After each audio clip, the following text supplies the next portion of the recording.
Welcome sa Dries TV. Kung interesado ka sa ganitong news, huwag kalimutang isubscribe ang ating YouTube channel. Maraming salamat! Welcome back again sa ating YouTube channel mga kakimpaw, and sa update natin ito ang pag-uusapan natin ay tungkol sa mga importanteng kaganapan kina Kim and syempre kay Paula Avellino. Pero bago po ang lahat, maraming salamat sa inyong patuloy na pag-support at pagsubaybay sa mga daily update natin. Kaya naman bilang pasalamat, narito po ang isang napili kong komento patungkol ito sa naging previous update. Mula ito kay Ginang Bibian Karaig, sabi niya yes dapat lang na isa lang sila sa MMFF this December kasi proven naman talaga achiever, no negatrons tayo mga Kimpaw. Alam naman nating sila ang most loved of all ages. Next this time second leg as another blockbuster, panalo ulit yan. Winner jump pack ulit sila Kim Pao sa LA concert. Hakot ng dinero, dollar money. Ganun po yun, kaya no time to entertain those haters, bashers. O ano ngayon, nga kayo, talbog more blessings pa rin, umaapaw na nga. Thanks Lord. Maraming salamat po sa komento, Ginang Bibian Karaig. Tama po kayo dyan. Mahal na mahal si Kim and Paula Avellino ng all ages, bata, matanda, Gen Z, sinusuportahan po sila mga kakimpaw. Kaya wag tayong mangamba dahil lagi pong sinusuportahan ng bawat project ni Kim and ni Paulo, 'di ba? Kaya pwedeng-pwede po na sumabak si Kim and Paulo sa Metro Manila Film Festival by December. Pero yun nga lang, hindi pa po sila ata nakakapag-submit ng kanilang entry. So possible na hindi ko sure mga kakimpa kung ano ba talaga. So dapat kasi pagkasali nakapag-submit pero baka next year makita na natin na sila po ay magkakaroon ng entry. So maraming salamat sa komento, Ginang Bibian Karaig. God bless po at mabuhay kayo. So ito na nga pag-usapan na natin mga kakimpa, mga topic po na nakalap natin sa hapong ito. Tunahin na nga nating pag-usapan ng tungkol nga dito sa naging pagpapakilig na naman ni Kim and Paula Avellino after po ng naging show nila sa Box Theater. Sabi kasi dito sa isang headline, Kim Chu tawang-tawa inutusan si Paula Avellino sa FB Live. Sunod-sunod ang ayuda ng Kim Pao matapos ang matagumpay na first leg ng Love Kim Pao World Tour na ginanap sa Fox Theater Redwood City Sabado ng gabi, April 25. Nag-live si Kim Chu kinabukasan bago sila lumipad patungo namang Lux Airport para sa second leg ng kanilang concert sa Anaheim, katabi niya si Paula Avellino. Habang umiinom ng kape, kinausap ni Kimi ang kanyang mga tagahanga, kasabay nito ang pagbida ng aktres sa positive result ng una nilang show. Ayon kay Kimi, kakaiba ang naganap nilang show dahil nagkaroon sila ng mas malapit na connection sa kanilang mga tagahanga. Marami silang kinanta na hindi pa nila nagagawa sa mga variety show na nakasama sila. Nagpasalamat si Kim sa mga manonood ng kanilang show at sa energy na ibinigay ng mga ito.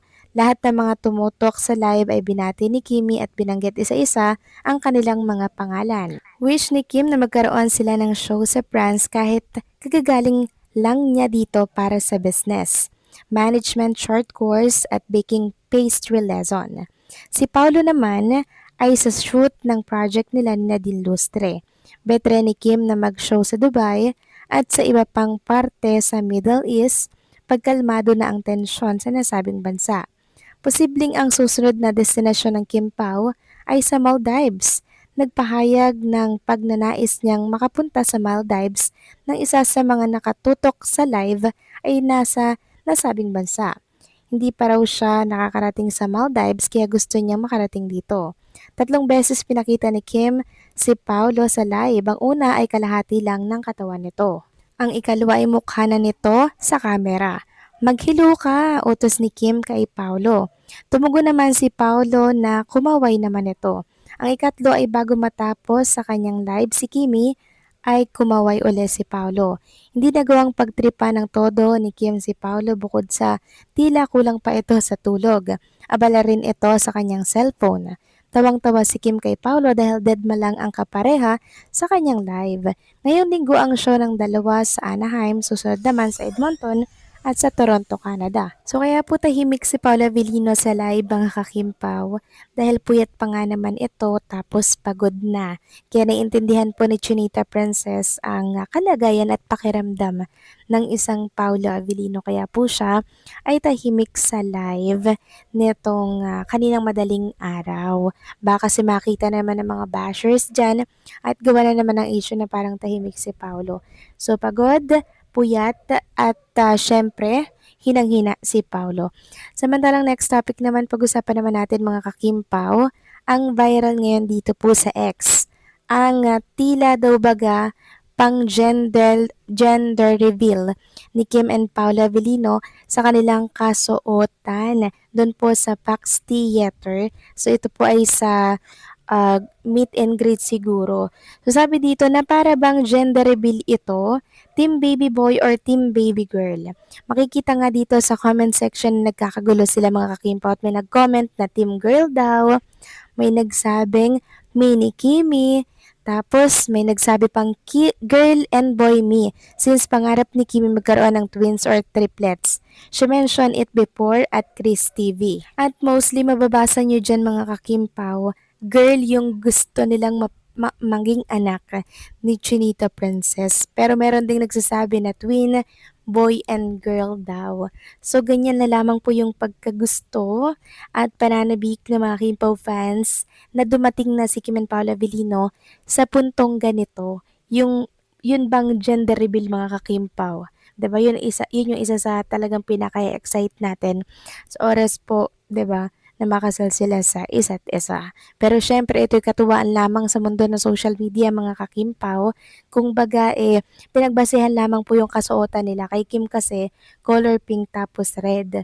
Kay Paulo baby blue tapos black. So parang gender reveal nga naman na eto pong OOTD nila sa meet and greet dito po sa Pax Theater. Kaya naman kagulo na ang ilan sa mga Kimpaw fans at hindi maganda umayaw kung ano ba yung gusto nilang gender, boy or girl. Pero ako para sa akin, girl, para meron agad mini-me si Chinita Princess. Pwede ring twins mga kakimpaw, babae at lalaki, para mas masaya yung motherhood ni Chinita Princess, di ba? Pag nangyari na po, yung pinakaasam po ng mga Kimpaw fans. Manifesting mga kakimpaw na mangyari nga po itong mga hinihiling at minimithi natin sa buhay na yung ultimate happiness ni Kim and Paolo or ni Kim ay talaga namang maisakatuparan na po mga kakimpaw. Yun talagang to the highest level na ultimate happiness. So kayo ba mga kakimpaw, anong masasabi ninyo dito? Please comment down below.